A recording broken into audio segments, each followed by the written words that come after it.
Well, over the next 1 hour or so, we will be taking your questions on the novel coronavirus as this situation evolves. Let's introduce you to our panelists this morning. Dr. Vivek Nangia, Director and Head of Pulmonology at Fortis Flight Lieutenant Rajantal Hospital, is with us on the show, as is Dr. P. Raghuram, President, Association of Surgeons, India. We're taking your calls. The number is live on our screens now. You can call 83770-88377. We already have our first caller on the line with us. Veena calls us from Pune this morning. Good morning, Veena. What's your question? Good morning, ma'am. Go ahead with your question, Veena. Yeah, my question is, we don't go outside now to get the things. We are getting home delivery. Right. What precautions one has to take when we get the things from outside? Because we'll get so many things, so many packets will be there and come from so many hands. What precautions one has to take when we get the home deliveries? All right, that's a good question. And so many people are now resorting to home delivery because they feel that it's unsafe to step out. Dr. Nangia, if you'd like to answer that.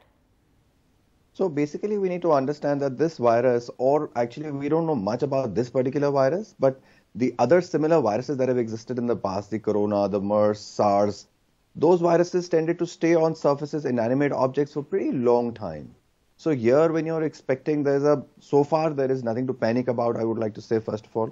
Yeah. But even when you have to be absolutely careful and cautious, then it's best to wipe them with some alcohol-based wipes, so that whatever we have there, whatever virus that may be deposited on the surface of these inanimate objects gets cleaned up before we start using the sun. All right. Thanks very much indeed for that. Before we go on to our next caller, Dr. Raghuram, I have a question.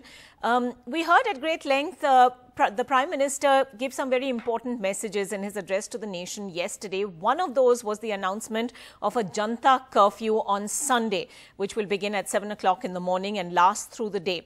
In your opinion, how important is this move going to be to have one day that is dedicated to trying to keep as many people off the roads as possible? Can one day make a difference? Yes, good morning. Thank you for having me on your show. I think the Prime Minister's message was crystal clear, and it was a candid address to the nation, gently invoking the conscience of the people. He was not authoritative, but he just said that I want some of your time. And in that, he meant that people must come together for this cause in the fight against coronavirus. So the specific answer to your question is, the Janata curfew is an excellent initiative. I think it makes a beginning for a long-drawn battle against this virus. So he is preparing people in many ways that we should stay at home. And he emphasized the point about social distancing. And social distancing is one of the singular pillars of preventing the coronavirus from spreading. And he exhorted people not to go out unless it's necessary. And he specifically addressed the elders, because this can be quite fatal in elderly people and those who have cardiac or pulmonary complications or comorbid disease. So he has advised them not to move out unless it is really required. So I think in many ways, he is preparing the nation for a longer drawn battle against this unwelcome visitor in our lives. Right, that's actually a very important question, the point that you're raising. And Dr. Nangia, do you believe that this one day is just a precursor to many more days when people will have to stay indoors? See, basically, this is a point where we have to understand the importance of social distancing. This is a virus which is spreading by droplets. We know that 80% of the patients may not have a very severe illness. It may just be a mild to moderate illness. But these would probably be the people who would be out there on the streets, who would be spreading the virus to the others. So first of all, we need to understand that there are a lot of rumors, a lot of WhatsApp messages going around that we Indians have a very strong immunity. We can have this kind of a goal, and we could have that kind of a, from the street foods and all. Right. And we can all tolerate it. Well, let me explain it to you that here is a situation where this virus is absolutely new to the mankind, to the humanity. We have no immune system towards it. Yeah. So anybody is as potential of carrying this infection and spreading it to the others as anybody else. Right. Now the issue is that, even if you're a mild asymptomatic carrier, you could still be spreading the disease to the others. One is that.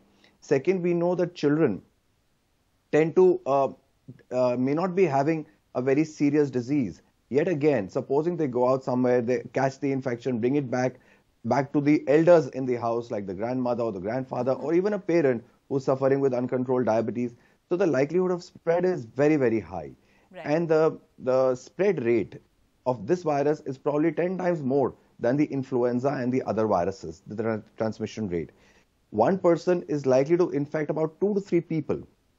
So if you see the transmission cycle, if one individual infects 3 people, those 3 spread to another 3, that means 9. And this goes on multiplying exponentially, that in 15 to 16 cycles of transmission, almost about more than 10 million people can get affected. Right. Therefore, social distancing is very, very important for us. Yes. Whether we have to go away from the concept that this virus cannot happen to us. All right. You know, we have to consider ourselves as potentials that yes, it could affect me, my family.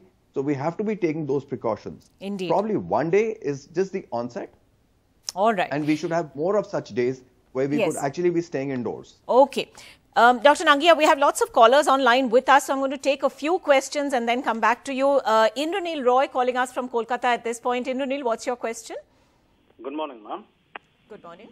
I would like to know from the doctors, how long does the virus survive on surfaces, different kind of surfaces, and how long does it stay in air after sneezing or through droplets? That is my only question. All right. I'm going to take a few more and then let them answer it. We also have Anusha Naveen from Hyderabad. Anusha, go ahead with your question. Yeah. What I wanted to know is, once you are infected with corona, and if you did have your vital stats in place, that is perfect BP and blood pressure is normal and everything, will that virus affect you again? Okay, that's an important question, and I think one that a lot of people want to ask. If we can have Dr. Raghuram answering both those questions, how long does the virus remain on surfaces? And if someone with otherwise normal and copybook vital stats gets it, then, you know, how can they be affected again? Yes. So basically, we still don't know. This is a new virus. We still don't know the specific features of this virus, but usually it lasts for a few hours to several days. So it's very important to wash our hands very frequently with soap and water very frequently for about 20 seconds each time. And that is the best preventive measure that one can take. With regards to whether, you know, someone who has been affected with coronavirus, will it affect again? Again, the answer, we still don't know. And perhaps going by what we know about the other viruses in the corona family, so once it is affected a person, then subsequently for that person to get this infection would be quite rare. All right. So, Dr. Nangia, is that something that you'd agree with? In your, have you actually come across or read about a case where COVID-19 has recurred in the same patient? No, not so far yet. Of whatever case histories we have available to us so far, there's no evidence that there would be a recurrence. The chances of recurrence, as Dr. Raghuram also said, are very low because once you've been exposed to the virus, you develop a kind of an immunity which will be there to last. So how long it lasts, we still don't know. Again, as we're saying repeatedly, that it's a new virus. A lot of research is going on. We don't know much about it. But yes, whatever we know of, that the chances of a recurrence are very low. Right. We also heard the Prime Minister say yesterday that those above 65 and those below the age of 10 must isolate themselves at home as much as possible. They're being seen as particularly vulnerable. Now, my question to you is, what about elderly patients, for instance, who have to go to hospitals for regular follow-up treatments or, for that matter, just OPDs? What would be your advice to them at this point? Dr. Nangia? So I think even the Honorable Prime Minister in his speech yesterday said that they should minimize their visits to the hospital because hospitals are the most potent area where there will be a lot of infection, whether it is corona or non-corona infection. So this is the time where we actually are advising our patients to take telephonic consults only from us. Stay at home as much as possible. If it, because by now, if somebody's been following up with you for some time, you know the background of the patient, you know what the patient would be suffering from. So you really don't need to examine every patient every time. Right. So you would just need to adjust the medicines. They could check the blood pressures at home. They could check their sugars at home. There's so many of these domestic devices that are available now, which could be used at home. And probably the treatments could be managed from home only. So that is the advice that we're giving all our patients. Whoever we are seeing these days in the OPDs, we're usually giving them a long period of follow-up, say follow-up after 6 weeks, 8 weeks, unless, of course, it is very necessary, like somebody's coming with a fever or something. But all the chronic patients should just continue taking their medicines regularly.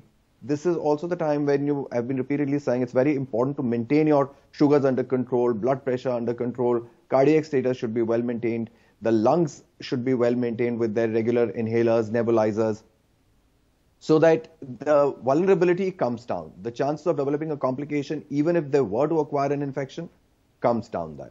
But Dr. Raghuram, what about patients, for instance, who have to go for follow-up treatment, cancer patients, somebody undertaking hemodialysis, for instance, who must go to a hospital? What about them? Yes. So if it is urgent, as Dr. Vivek Nangia has very rightly said, if it's non-urgent, there is no need for the patient to come to the hospital. Teleconsultation will do. But if it is urgent, say someone needs an urgent cancer surgery, even cancer is never an emergency. It's always possible to defer surgery by a few weeks. Cancer is never an emergency. So even patients who have cancer, their treatment can be deferred. Unless it is life-threatening or the patient feels that he's in distress, based on the telephone consultation, after teleconsultation, they could come to the hospital. But I think by and large, they must avoid visiting the hospital and all elective surgeries. And in fact, the Prime Minister has alluded to that fact that all elective surgeries must be deferred. In fact, yesterday morning, I had tweeted the Prime Minister and the Prime Minister's office to consider announcing this in the evening. And I was delighted that this found place in his address to the nation. And he very clearly said that if you don't have any pressing issues, elective cases and elective operating could be deferred. All right. We will take a Actually, very quick break. that is what is happening in most hospitals also. Okay. We have actually cut down on the elective procedures, Yes, elective indeed. surgeries. And that's We're only something we handling heard the Prime Minister make a very particular point about. We'll come back in a moment because we have lots of callers still calling with a variety of questions. We'll be answering all of those. Do call in. That number is on your screens and we'll continue to flash through the break. Let's take a quick break. We'll be back in just a few minutes.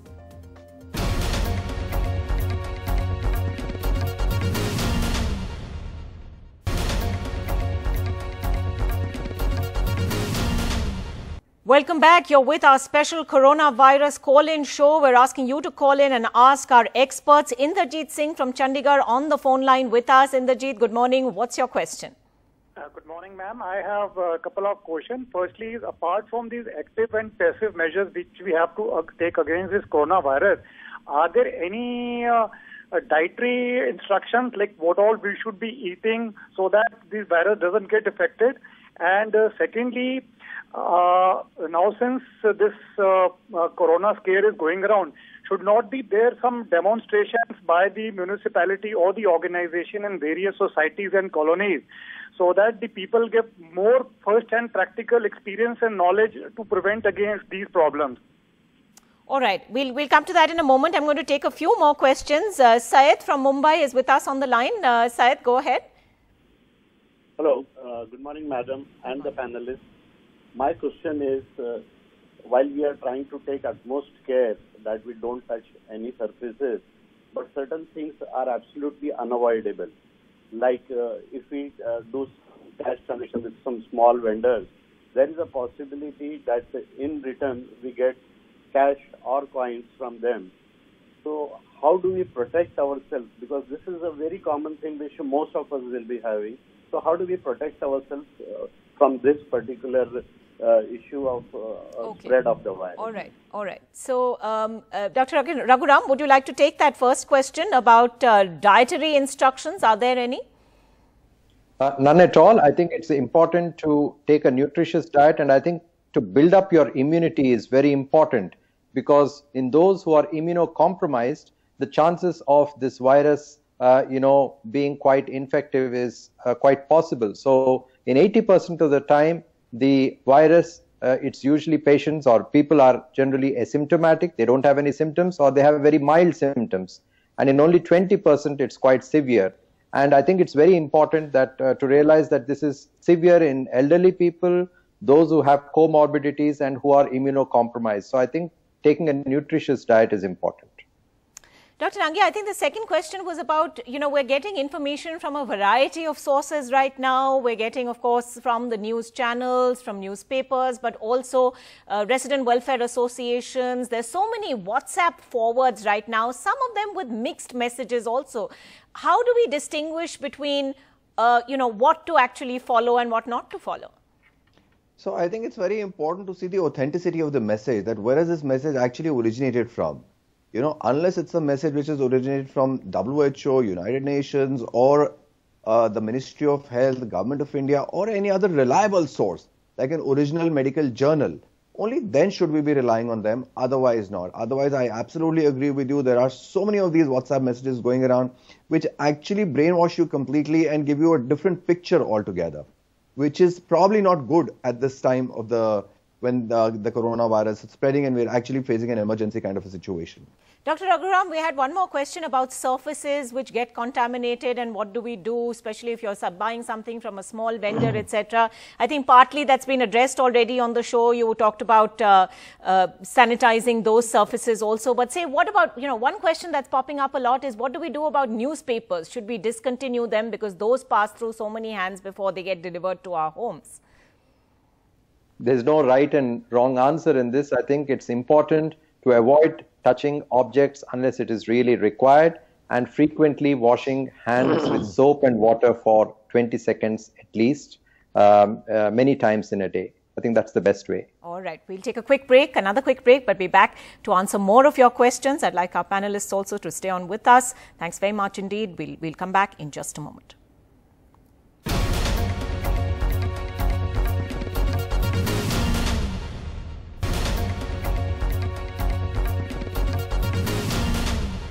We're taking your calls on the global coronavirus pandemic and how best we can tackle it and the precautions we can take.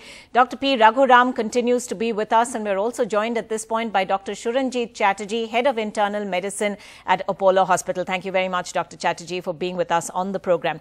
Lots of callers with us. Vinita is calling us from Chennai. Vinita, good morning. Go ahead. Yeah, good morning. I'd like to know about the details about the coronavirus testing. Like, you see thermal scans being done in the railway stations, but if that is step 1, like what is step 2 and more? Vinita, you'll have to be a little clearer with that question. Details as in?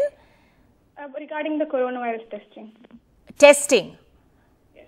All right. So Dr. Chatterjee, would you like to take that question? We are hearing now that there could be sort of walk-in testing also, that it might be opened up to private labs. So where does that position stand now? As the number of suspected cases would go up, I think the government is also thinking of opening up more centers to test it, because it might just also help to know whether there is any community transmission going on. But obviously, it's a decision of the government. I think they have done pretty well till now. But as the numbers go up and the more number of suspected cases go, I think it may be a good idea by the government, if they feel so, to open up to the private labs. And I'm sure that they have decided to open up to the private labs so that more number of people can be tested. All right. Parvati Bhattacharya calling us from Ghaziabad this morning. Parvati, go ahead. Good morning. I have a question. Can a person be a carrier even if he or she doesn't show the symptoms of the virus? And in that case, is social distancing the only way of protection? And also, is there any particular time period in the 14 days when the virus is most infectious and maybe less infectious towards the end of that 14 days period? Okay. Dr. Raghuram, would you like to take that? Yes. In 80% of the time, there are no symptoms or they're very mild. Only in 20% it's quite severe. And most people who have flu-like symptoms need not be concerned because they need not panic I think if they have flu-like symptoms, they must first of all isolate themselves. Right. And the most infectious time for this virus is after the 7th day. So if the symptoms don't resolve and it's getting worse, then they should certainly call the COVID helpline, and they should not unnecessarily burden the already challenged healthcare system, because we have only a limited number of kits to diagnose this virus. There are only, I think, over 150,000 kits. So I think if we are judicious and people understand that the first thing to do is to social distancing is the first way to keep away from people, and also not to panic as soon as they have flu-like symptoms. It's important to isolate yourself, and only if it gets worse to contact the COVID helpline. All right. That's a very clear answer. Calling us now from Chennai is Avik Samantha. Avik, go ahead.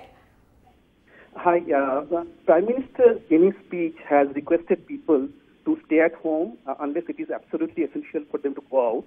With the schools now being closed for the students, should the state government now allow teachers to work from home so that they can maintain social distance and stop the risk of them spreading the disease to their families? Sorry, Avik, you were a little unclear there. Should the state governments do what? Should the state government allow the teachers to now work from home so that they can maintain social distance and stop the risk of the teachers spreading the risk to their families? Right, fair enough. Dr. Chatterjee, would you like to answer that? Should teachers now work from home also? And should state governments ensure this? In some states, it's already been announced. In Delhi, for instance, all teachers, all staff, as well as students are now being asked to stay at home. But elsewhere? This would hold true for everybody. Everybody and anybody who can work from home and do a reasonable amount of job. I think this will be the thing that will come in the next couple of days. And why the teachers should escape this? If they can do online teaching, I think that's the thing which they should also do. This is going to happen except for people who are essential workers who have to be there at the site, or the people who are looking after emergency work. They need to be there at the center of work. Otherwise, most of the people can start working from home so that there's less communication, there's less crowding, and the infection rate can go down. Right. All right. We have another caller with us. Uma is calling from Mumbai. Uma, good morning. What's your question? Yeah, so this question is basically with respect to the stage 2 and stage 3 that we are hearing about. Yes. India is currently on stage 2. So, with this wide population and, local trains and metros, my question to the doctors is, are we doing enough? That's a very important question, Uma, and one we've continued to debate here on NDTV 24/7 as well. Dr. P. Raghuram, I think we're hearing the WHO say every single day, stress the importance of testing as many people as is needed. And there seems to be this feeling that what India is doing, which is contact tracing and then testing those who have symptoms but have also been in touch with known COVID-19 cases or have had travel abroad, those are the ones being tested. Is that enough at this point? How do we know the precise moment when India moves from being in stage 2 to stage 3 when there is community transmission and suddenly a big jump in numbers? Will we get caught unawares? For all practical purposes, I think we have to presume we are in stage 3, because for a population of 1.3 billion, we have just under 200 cases diagnosed. So we simply aren't, looking out for positive cases. In fact, we are not undertaking adequate screening. The ICMR has recently conducted a sample of those who are affected with pneumonia and those who are in ICU. About 1,000 samples were checked, and reassuringly, it was said that they are all negative. But that's clearly not enough. South Korea, a country like South Korea, which has a population as much as Tamil Nadu perhaps, they screen about 12,000 every day. And so far, in all of these 3 months, we have been able to screen only about 12,000 people for coronavirus. So clearly, we are not doing enough. We must be screening more people who have flu-like symptoms so that we are able to identify these people, advise them, particularly about social distancing, and isolate them. Because the key to deal with this is to contain the transmission and spread of the virus. And we need to know how many people are affected so that we can advise them. All right, Dr. Raghuram, that's an important point you're making. You're saying that we should assume that we are already in stage 3. And the fact that there have been 1,000 random samplings is just not enough. You think that's too small a sample size? Indeed. And I think we should presume that we are infected and those whom we are going to be dealing with are potentially infected. And that's the only way that we are going to fight this virus in our country. It's practically, there is no other way, because we don't have, perhaps the government is aware that they need to do much more. They're doing a brilliant job. I'm sure they're aware that they need to do much more, but you require the testing kits and perhaps they are not available. All right, very important advice there. Assume that you have it and take precautions as you would if you actually had COVID-19, and social distance and isolate on the basis of that. Patiala, a caller from Patiala now. We have Muninder on the line with us. Muninder, go ahead. Yes, thanks a lot. Well, I have two questions. One is, why don't we go for liberal testing? Why don't we allow local labs to perform tests? For example, I am in Patiala. Okay. Right now, I don't know how many persons are affected or they are carrying these symptoms.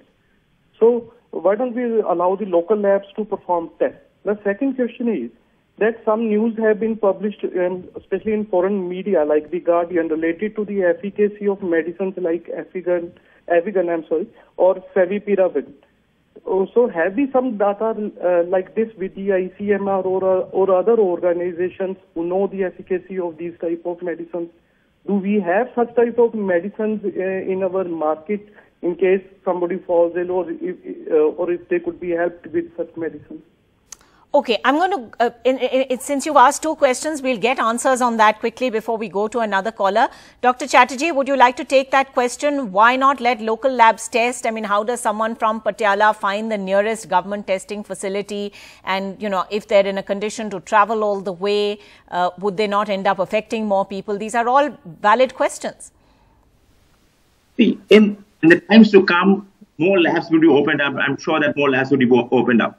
We need to also see that the standardization of the test has to be standardized. You cannot, all labs and everybody cannot be allowed to do any test, because once you are not standardized, we could have false positive tests, and that will cause more panic. So the government obviously is doing, what they are doing is they are selecting labs which have the facility. Even they are selecting places which have where the labs also have to be protected. If they don't have the protective facilities themselves, all the people who are in the lab also might get infected. So they have to be selected. All labs cannot be allowed. They have to be selected labs which have the facility and the gears to protect themselves. Only those can be allowed. The numbers, I'm reasonably sure, in the next couple of days is going to go up. Dr. Raghuram, a quick response to that question on medicines. There's lots of information out there right now talking about what drugs could actually counter COVID-19 symptoms. Chloroquine is being mentioned. Other brand names are also being talked about. At this point, is it premature? We've heard a Jaipur hospital have some success in treating cases. What should we be looking at over here? I think, the specific answer to the question is we still don't have the correct treatment protocol, and there are all various treatment methodologies being tried and tested. So at the moment, I think the message to convey is we don't have any specific treatment. It's symptomatic treatment, and, there are several trials which are going on, and it will take time before we are able to come to any reasonable conclusion. All right. Thanks very much indeed for that. Time for another quick break, but we'll be right here and we'll be taking your questions. Remember, you can call in on 83770 88377. We'll be back in just a moment.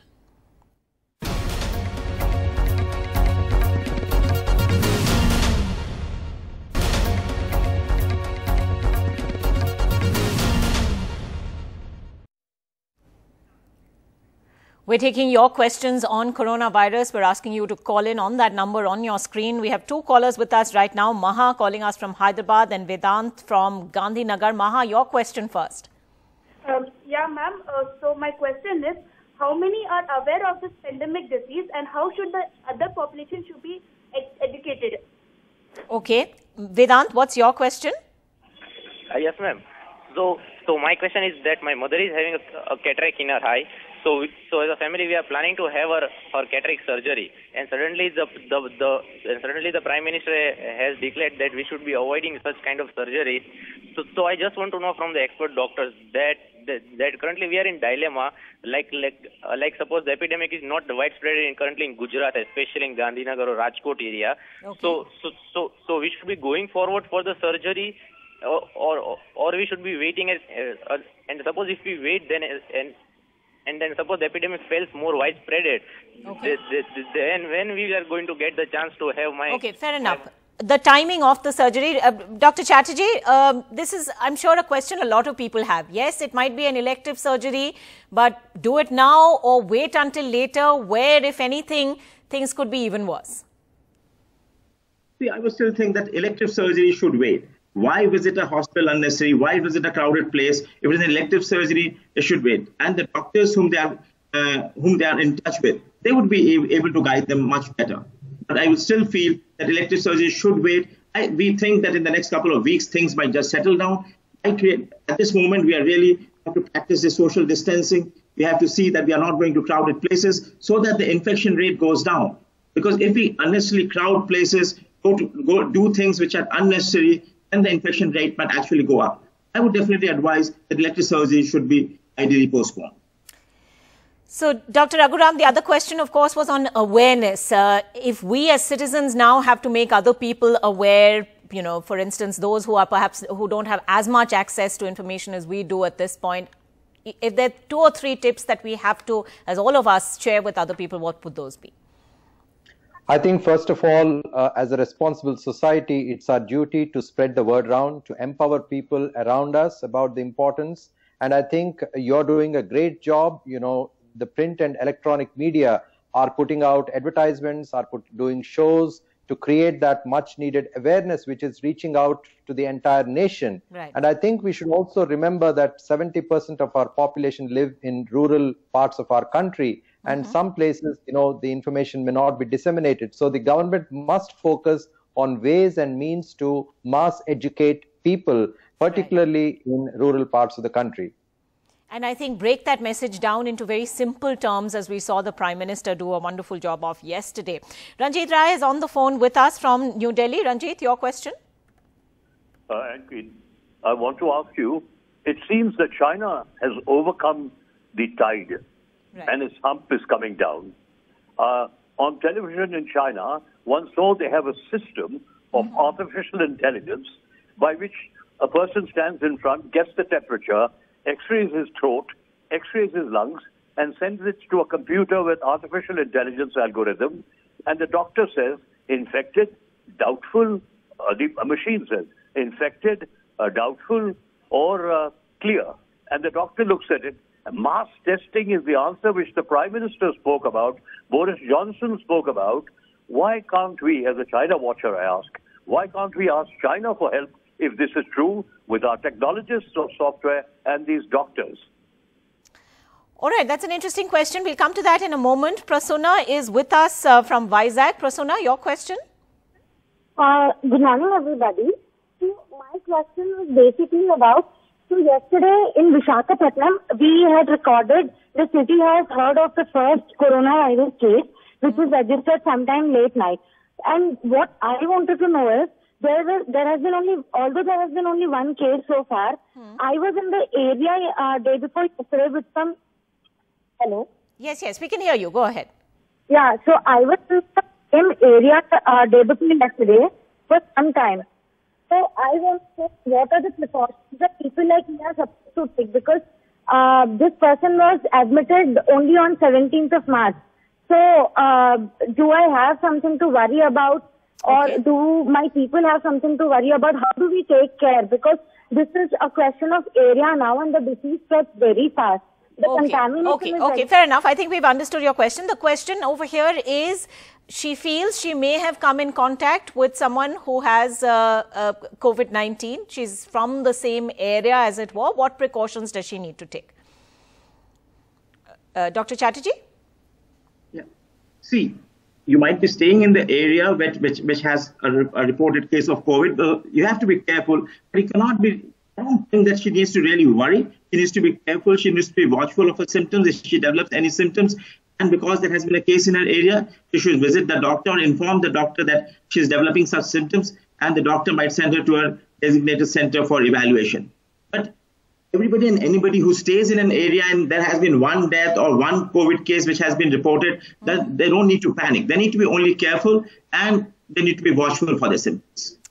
Dr. Raghuram, the question on technology and if we should reach out to China for help, I haven't heard of the particular test that our caller was referring to, but if you have any information on that, is there any way of doing remote testing at this point, and is this something that we should seek assistance for? I think China is a very authoritarian society and a regimental society, and they were able to ensure that people stay at home. And they were very successful in that. And so from about 3,000 cases per day, they came down to 30 cases, and yesterday they had none. So that kind of a lockdown is not easy in a country like India. So we must understand that we have got daily wage people who rely on day-to-day income.